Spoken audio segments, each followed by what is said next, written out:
Howdy folks, and a great big welcome to each and every one of you. I recorded that tune earlier on. It's called Camp Chase, and it came to us from a fiddler by the name of French Carpenter. And the story goes that French Carpenter's dad, whose name was Solomon, was a Confederate soldier in the Civil War, and he got captured and put into a prison camp called Camp Chase. And the head guy in the prison camp had this tradition that once a year he would set one guy free, and that guy would have to play the best fiddle tune. So Saul Carpenter played the tune that we now know as Camp Chase and was set free. And it's a crooked tune. It's got a couple of extra notes and extra measure here and there. Very crooked tune. What I'd like to do now is a little Bible reading about freedom.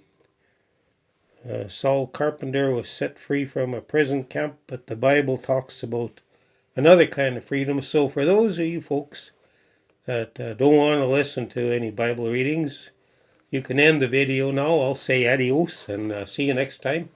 For those of you who are hanging on, I found a few verses, so I'm going to start with some of the ones in the New Testament. And freedom is talked about all the way through the Bible.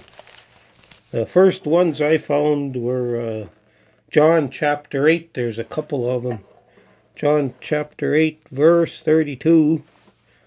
To the Jews who had believed him, Jesus said, "If you hold to my teaching, you are really my disciples. Then you will know the truth, and the truth will set you free."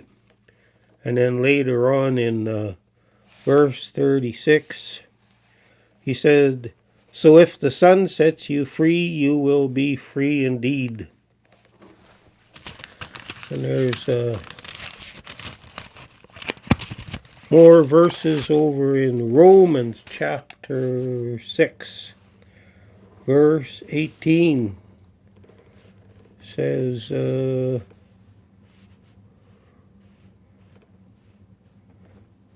verse 18 said, "You have been set free from sin and have become slaves to righteousness."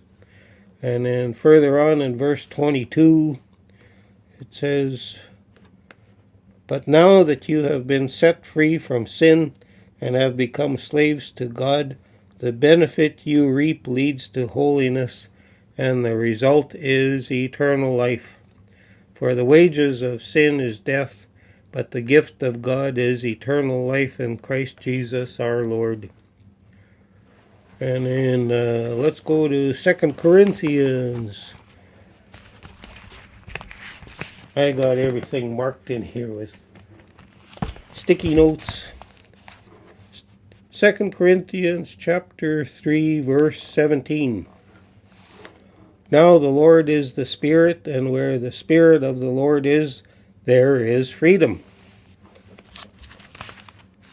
So let's go to 1 Peter chapter 2, verse 16. 16 says, "Live as free men, but do not use your freedom as a cover-up for evil. Live as servants of God." And then there's a couple more that I found in the Old Testament. So I'm going to flip all the way back to Psalm 118. Starts at verse 5. "In my anguish I cried to the Lord, and he answered by setting me free. The Lord is with me, I will not be afraid. What can man do to me? The Lord is with me, he's my helper. I will look in triumph on my enemies." And then Isaiah, one of the old-time prophets, Isaiah in chapter 61, verse 1. The Spirit of the Sovereign Lord is on me, because the Lord has anointed me to preach good news to the poor. He has sent me to bind up the brokenhearted, to proclaim freedom for the captives, and release from darkness for the prisoners. So there's a few verses on real freedom that anyone who becomes a follower of Jesus can experience. Freedom from past sins and freedom from guilt and the burden of dragging the memories of those sins around with you. So, hope you folks enjoyed the crooked tune. Hope you folks enjoyed the Bible verses about freedom. God bless, and we'll see you down the road.